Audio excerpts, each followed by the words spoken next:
ప్రజాభీష్టం మేరకు మేయర్గా తన పదవీ బాధ్యతలను చిత్తశుద్ధితో నెరవేరుస్తానని జీవీఎంసీకి నూతనంగా ఎన్నికైన పీలా శ్రీనివాస్ అన్నారు. మేయర్గా బాధ్యతలు స్వీకరించి ప్రమాణ స్వీకారం చేసిన అనంతరం ఆయన కార్యాలయం బయటకు వచ్చి పార్టీ శ్రేణులను ప్రజలను ఉద్దేశించి మాట్లాడారు. ప్రథమ పౌరుడిగా విశాఖకు న్యాయం చేస్తానన్నారు. ఎన్ని రోజులు మేయర్గా చేశామన్నది కాదు, ఎంత బాగా చేశామన్నదే తనకు ముఖ్యమంటూ వ్యాఖ్యానించారు. అందరితో సభాష్ అనిపించుకునే విధంగా పరిపాలన అందిస్తానని తనకి బాధ్యత అప్పజెప్పిన ముఖ్యమంత్రి చంద్రబాబు నాయుడు, ఉప ముఖ్యమంత్రి పవన్ కళ్యాణ్లకు ప్రధాని నరేంద్ర మోదీకి కృతజ్ఞతలు తెలిపారు.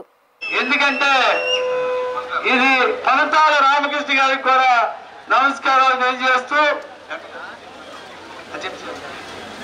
ఈరోజు నన్ను నమ్మి, నేను చేసే పార్టీ పనిని నమ్మి చంద్రబాబు నాయుడు గారి దగ్గర నుంచి ఇక్కడ ఉన్న నాయకులందరూ భుజం మీద పట్టి ఈ వేళ నన్ను ఈ సీట్లో కూర్చోబెట్టారంటే ఆ సీటుకి న్యాయం చేసే బాధ్యత నాకుంది.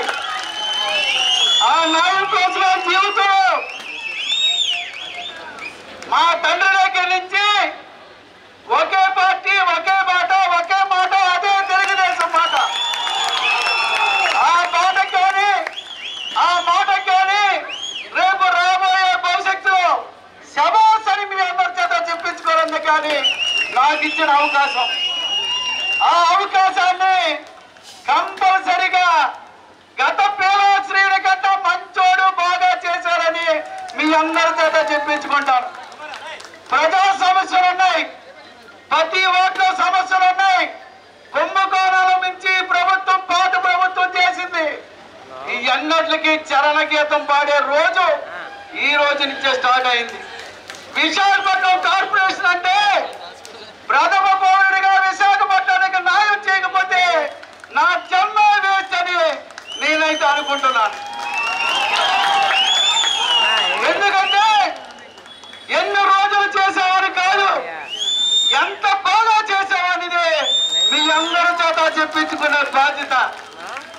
ఆ బాధ్యతకు కట్టుబడి నాకున్నంత టైంలో ఫుల్ పెంచుడిగా ఏదైతే మా నాయకుడు చంద్రబాబు నాయుడు గారు అలా కష్టపడుతున్నారో నాకున్న టైం కూడా ఆ విధంగా కష్టపడి నేను మా నాయకులకి శబాష్ అనిపించుకుంటే బాధ్యత భగవంతుడు ఇవ్వాలని నేను కోరుకుంటూ సెలవు తీసుకుంటున్నాను. టీడీపీ రాష్ట్ర అధ్యక్షుడు పల్లా శ్రీనివాస్ మాట్లాడుతూ పార్టీకి వీర విధేయుడుగా సేవలందించిన పీలా శ్రీనివాస్ కు సముచిత స్థానం దక్కిందని, ప్రజలందరి మన్ననలు అందుకునే విధంగా పరిపాలన సాగిస్తున్నారన్న నమ్మకం తనకుందని అన్నారు. గడిచిన 4 ఏళ్లుగా జీవీఎంసీని అడ్డం పెట్టుకుని వైసీపీ చేసిన అరాచకాలకు తగిన బుద్ధి చెబుతామన్నారు.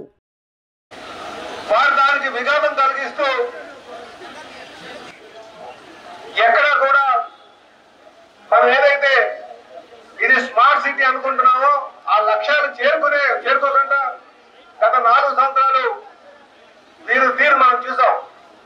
కానీ ఇప్పుడు ఏదైతే మనం స్మార్ట్ సిటీ కింద కాన్సెప్ట్ తీసుకొచ్చామో ఆ స్మార్ట్ సిటీ కాన్సెప్ట్ అన్ని కూడా ముందుకు తీసుకొచ్చి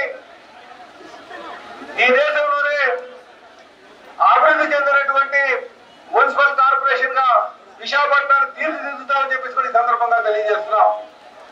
అలాగే పీలా శ్రీని గారితో చెప్పాలంటే సుమారు